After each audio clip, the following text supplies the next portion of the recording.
এক বুক জল পেরিয়ে তারপর বিদ্যালয়ে আসছেন প্রধান শিক্ষক। এমনকি তার পায়ে জুতো পর্যন্ত নেই।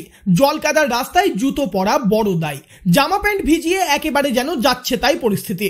এই বিদ্যালয় এমন একটা গ্রামে রয়েছে যেখানে পৌঁছানোর কোনো রাস্তাই নেই। গ্রামবাসীরা যাতায়াত করেন ডিঙি নৌকার মাধ্যমে। প্রত্যেকের যেমন সাইকেল মোটরসাইকেল কেনার শখ থাকে, তেমনি এই গ্রামের বাসিন্দারা কেনেন নৌকা। পূর্ব বর্ধমানের কেতুগ্রাম 2 নম্বর ব্লকের সীতাহাটি পঞ্চায়েতের বিধানপল্লী গ্রামের অবস্থা অত্যন্ত ভয়াবহ। প্রধান সড়ক থেকে বিধানপল্লী গ্রামে পৌঁছাতে প্রায় 2 কিলোমিটার জলকাদার মাঠের রাস্তা পেরোতে হয়। তারপরই রয়েছে ঈশানী নদী বা কাঁদর, যেখানে একটা বাঁশের সেতু আছে। সেই সেতু পার করলে তবেই গ্রামে পৌঁছানো যায়।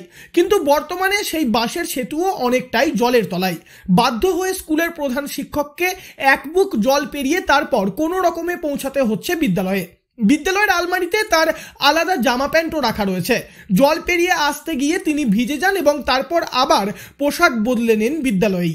উদ্ধারণপুর বিধানপল্লী অবৈতনিক প্রাথমিক বিদ্যালয়ের প্রধান শিক্ষক সুকুমার দাস বলেন, আমরা ভিজে যাই, জলে কাদাতে ভিজে যায়, পড়ে যায়, তখন তো এই ড্রেসে তো পড়ানো যাবে না ছাত্রছাত্রীকে, বা থাকাও যাবে না। সেই জন্য ড্রেস এক সাইড রাখাই আছে, জুতো থেকে প্যান্ট থেকে জামা থেকে সবই রেখেছি।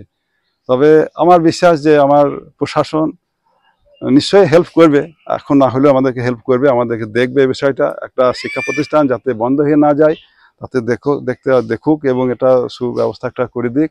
এটা তাতে সবারই মঙ্গল হবে। এবং এই রাস্তাঘাটটা শুধু গ্রামবাসীর নয়, এই এলাকার এই সীতাহাটি অঞ্চলের সমস্ত জনগণের বাসিন্দাদের এখানে জমি জায়গা আছে, তারা চাষবাসের ক্ষেত্রে এখানে আসে এবং যায়, তারা নিত্যদিন তারাও এইভাবে কষ্ট করেই যায় এবং এই রাস্তাঘাটটা খুবই প্রয়োজন।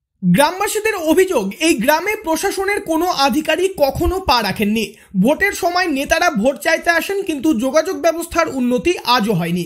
গ্রামে প্রবেশের মুখে যে বাঁশের সেতু আছে সেটাও নাকি প্রত্যেক বছরই ভেঙে যায়।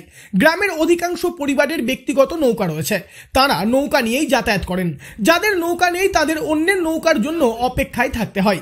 গ্রামের অবস্থা এতটাই খারাপ যে পড়ুয়াদেরও পড়তেও যেতে হয় নৌকা নিয়ে। যোগাযোগ ব্যবস্থা নেই বলে কোনো আত্মীয় আসে না গ্রামে। আগে 300-র বেশি পরিবার গ্রামে বসবাস করত, তবে এখন প্রায় 50টি পরিবারের বসবাস রয়েছে। অনেকেই গ্রাম ছেড়ে চলে গিয়েছেন অন্যত্র। গ্রামবাসীদের অভিযোগ, বহুবার প্রশাসনকে এই বিষয়ে জানিয়েও কোনো লাভ হয়নি, মিলেছে শুধু প্রতিশ্রুতি। গ্রামটা বর্তমান মোটামুটি মনে হচ্ছে যেন ভারতবর্ষের থেকে একটা পৃথক অংশ হয়ে গেছে। এইটা একটা ঐতিহাসিক গ্রামে পরিণত হয়েছে আজকে। আজ অব্দি কোনো ডিএম, কোনো এসডিও, কোনো কালেক্টর, আইপিএস, আইএস কোনোদিনই এই গ্রামে পা রাখেনি। এই বিধানপল্লী গ্রামের কোনো পরিবর্তন ঘটেনি আজ অব্দি। এবং এই জায়গার ছেলে মেয়েদের বিয়ে হচ্ছে না, তার কারণ এই জায়গার কোনো ছেলে যদি বিয়ে করছে, কোথাও অন্য জায়গার লোক এসে এখানে কেউ মেয়ে দেবে না। পরিস্থিতি দেখে মানুষ যোগাযোগটা দেখে, যোগাযোগ পরিস্থিতি তো এটা কেটে গেছে পুরো। মনে হচ্ছে যেন এটা ভারতবর্ষ থেকে পৃথক হয়ে গেছে এমনই পরিস্থিতি আজকের দিনে। গ্রামে কারো শারীরিক সমস্যা হলে হাসপাতালে নিয়ে যেতেও সময় লাগে দীর্ঘক্ষণ। গ্রামের ছাত্ররাও অনেক সময় শিক্ষককে নৌকায় বসিয়ে গ্রামে নিয়ে আসে, আবার স্কুল শেষে দিয়েও আসে। সব মিলিয়ে শিক্ষক, পড়ুয়া থেকে শুরু করে সকলেই গ্রামের যাতায়াত ব্যবস্থার উন্নয়নের অপেক্ষায় রয়েছেন। সকলেই চাইছেন একটা পাকা সেতু এবং সেতু থেকে প্রধান সড়ক পর্যন্ত একটা পাকা রাস্তা। এই কাজ হলেই সমস্যার সমাধান হবে বলে মনে করছেন গ্রামবাসীরা। কেতুগ্রামের বিধায়ক শেখ শাহনওয়াজ মৌখিকভাবে জানিয়েছেন, গ্রামটি তাদের নজরে রয়েছে, দ্রুত সমাধান করা হবে। কিন্তু কবে যে সমাধান হবে সেই আশায় দিন গুনছেন গ্রামের বাসিন্দারা। প্রশাসনের কোনো নজর নেই।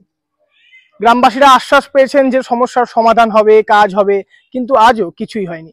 অপেক্ষায় রয়েছেন গ্রামবাসীরা, কবে হবে দীর্ঘদিনের এই সমস্যার সমাধান। পূর্ব বর্ধমান থেকে বড়ুয়ারিলাল চৌধুরী, লোকাল 18 বাংলা।